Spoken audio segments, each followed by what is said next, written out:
झोपड़ी से जज तक, एक भिखारी बेटे की सच्ची कहानी। कभी सोचा है अगर एक इंसान के पास न पैसा हो, न रिश्तों का सहारा हो, न अच्छे कपड़े हो, न किताबें, सिर्फ भूख हो, ताने हो और हालातों की मार हो, तो क्या वो अपने सपनों को छू सकता है? ज्यादातर लोग कहेंगे नामुमकिन, लेकिन इतिहास उन्हीं के नाम लिखा जाता है जो नामुमकिन को मुमकिन बना देते हैं, जो आंसू पीकर मुस्कुराना सीखते हैं, जो भूख से नहीं हिम्मत से जीते हैं। अब सोचिए, अगर किसी का जन्म एक बेहद साधारण परिवार में हो, जहां घर एक छोटी सी झोपड़ी हो, पिता दिहाड़ी मजदूरी या सड़क किनारे भीख मांगकर घर चलाते हों और 2 वक्त की रोटी भी मुश्किल से मिलती हो, तो क्या ऐसा बच्चा कभी जज बन सकता है? आज जो कहानी आप सुनने जा रहे हैं वो एक ऐसे बच्चे की है जिसे न कपड़े मिलते थे, न स्कूल की फीस भरने के पैसे, न किताबें, न बिजली, न सपने। लेकिन उस बच्चे ने हार नहीं मानी। हर ताना, हर गरीबी, हर अपमान को अपने कदमों का पत्थर बना लिया। जहां लोग सोचते थे ये लड़का कुछ नहीं कर सकता, आज वही हजारों युवाओं की प्रेरणा बन चुका है। कभी एक झोपड़ी में रहने वाला बच्चा जिसके पिता स्टेशन पर भीख मांगते थे, आज वही बच्चा काले कोट में बैठकर लोगों को न्याय दिलाता है। यह सिर्फ एक कहानी नहीं, यह एक क्रांति है। हर उस इंसान की उम्मीद है जो हालातों से लड़कर अपनी किस्मत खुद लिखना चाहता है। तो चलिए शुरू करते हैं एक ऐसी सच्ची कहानी जो झोपड़ी से शुरू हुई और जज की कुर्सी तक पहुंची। बिहार के एक छोटे से गांव भोरपुर की मिट्टी में नमी थी, मेहनत की, संघर्ष की और अनकहे सपनों की। गांव की आखिरी तरफ एक कच्चा रास्ता था जो एक छोटी सी झोपड़ी पर जाकर खत्म हो जाता था। बारिश में उस झोपड़ी की छत से पानी टपकता था और दीवारें बस किसी तरह टिकी थीं। वहां की जिंदगी हर दिन एक नई परेशानी लेकर आती थी। उस झोपड़ी में रहता था अमन, एक दुबला पतला सांवला लड़का जिसकी आंखों में चमक थी और सीने में एक तूफान। उसके पिता रमेश बाबू स्टेशन पर भीख मांगते थे। सुबह 4 बजे निकल जाते, एक कप चाय भी नसीब नहीं होती थी, लेकिन उनकी आंखों में थकान से ज्यादा उम्मीद होती थी अपने बेटे के लिए। अमन की मां शारदा देवी असहाय सी बिस्तर पर पड़ी रहती। उन्हें दिल की बीमारी थी और इलाज के लिए पैसे कभी पूरे नहीं हो पाए। अमन जब छोटा था तो मां की गोद ही उसका संसार थी, लेकिन धीरे धीरे वो गोद कमजोर होती गई और जिंदगी की जिम्मेदारियां उसके मासूम कंधों पर चढ़ने लगीं। उसे याद है एक शाम जब वो सिर्फ 6 साल का था, मां की तबीयत बहुत खराब थी। वो बिस्तर पर पड़ी थी, कमजोर, थकी हुई। उन्होंने धीरे से अमन का चेहरा सहलाया और कहा, एक दिन तू बहुत बड़ा आदमी बनेगा बेटा, लोग तुझे सलाम करेंगे जैसे फिल्मों में जज को करते हैं। मां की ये बात अमन के दिल में कहीं गहराई से बैठ गई। अगले ही दिन वह गांव के सरकारी स्कूल में दाखिला लेने गया। फटी कमीज, बिना चप्पल और खाली पेट, लेकिन आंखों में सपना साफ दिखता था। स्कूल में उसका मजाक उड़ता, देखो भिखारी का बेटा, इसका बस्ता तो बोरी से बना है, इसे पढ़ाई की क्या जरूरत, बाप की जगह भीख ही मांगेगा। अमन चुप रहता। हर ताना वह अपनी यादों में बिठा लेता, जैसे कोई किताब में पन्ने भर रहा हो। उसे जवाब देना था, लेकिन शब्दों से नहीं, नतीजों से। हर शाम वो स्टेशन पर अपने पिता को देखता, झुकी कमर, भीड़ में खोया चेहरा, लेकिन रमेश बाबू जब भी अमन की तरफ देखते मुस्कुराते, जैसे कह रहे हो, बेटा तू बदल देगा सब कुछ। रात को अमन एक पुराना लैंप जलाता जिसमें मिट्टी का तेल मुश्किल से 1 घंटा चलता। न किताबें थीं, न कोचिंग, बस गांव के फटे अखबार, कुछ टूटी कापियां और मां की वो बात, तू जज बनेगा। यही उसकी दुनिया थी। जब कक्षा 10वीं के नतीजे आए, अमन ने जिला स्तर पर टॉप किया। पूरा गांव हैरान रह गया। जिस स्कूल में कभी उसे तिरस्कार मिला करता था, अब वही लोग उसकी तारीफ कर रहे थे। गांव के मुखिया ने बुलाया, मिठाई दी और कहा, भिखारी का बेटा नहीं, अब ये गांव का लाल है। लेकिन ये खुशियां ज्यादा समय तक टिक नहीं पाईं। उसी साल मां की तबीयत और ज्यादा बिगड़ने लगी। खाने पीने की कमी, दवाइयों का ना मिल पाना और हर वक्त की चिंता उनका शरीर कमजोर करता जा रहा था।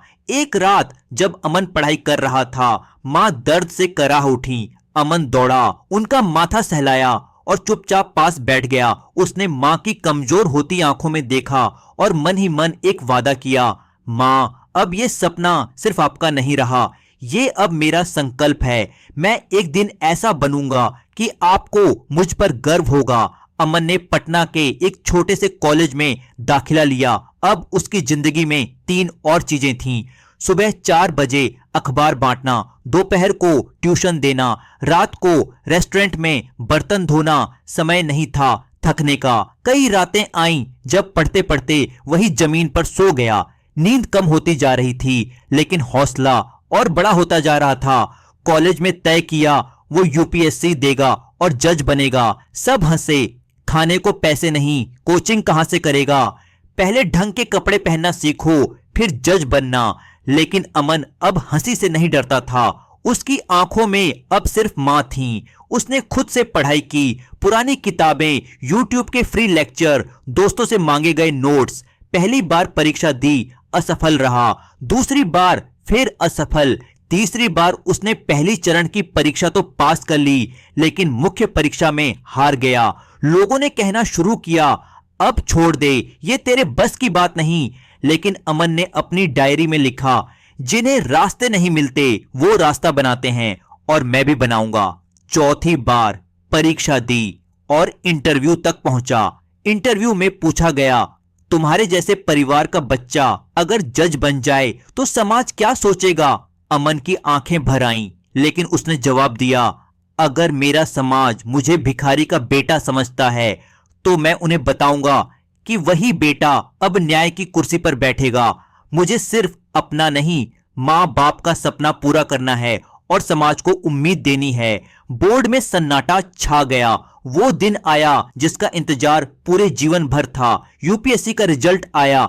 अमन का नाम पहले नंबर पर था। वो सबसे पहले स्टेशन दौड़ा जहां कभी उसके पिता बैठा करते थे, लेकिन आज लोग उसी रमेश बाबू के पैर छू रहे थे। कह रहे थे, आपके बेटे ने गांव का नाम रोशन कर दिया, आपका बेटा अब माननीय न्यायाधीश कहलाएगा।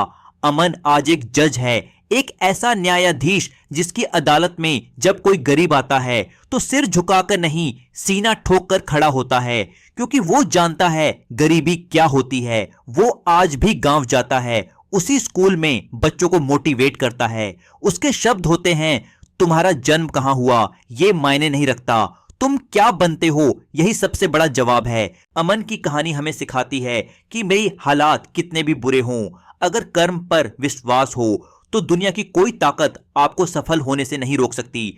गरीबी आ सकती है लेकिन सपनों को रोक नहीं सकती। समाज हंस सकता है लेकिन आपकी मेहनत एक दिन जवाब बनती है।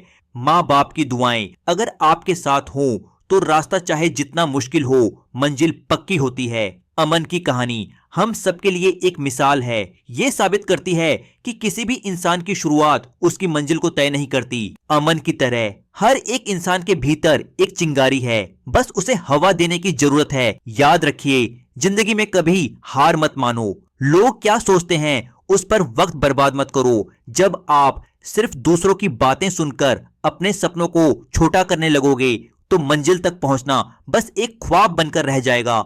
लोग तो हर कदम पर बोलेंगे ये उनका काम है, तुम नहीं कर पाओगे, तुम्हारे लिए ये मुश्किल है, या तुम्हारा बैकग्राउंड ठीक नहीं है। लेकिन ये बातें सिर्फ आवाजें हैं जिन्हें आपको सुनना नहीं बल्कि नजरअंदाज करना है, क्योंकि अगर आप उनके कहने पर ध्यान दोगे तो आप कभी अपने सपनों को पूरा नहीं कर पाओगे।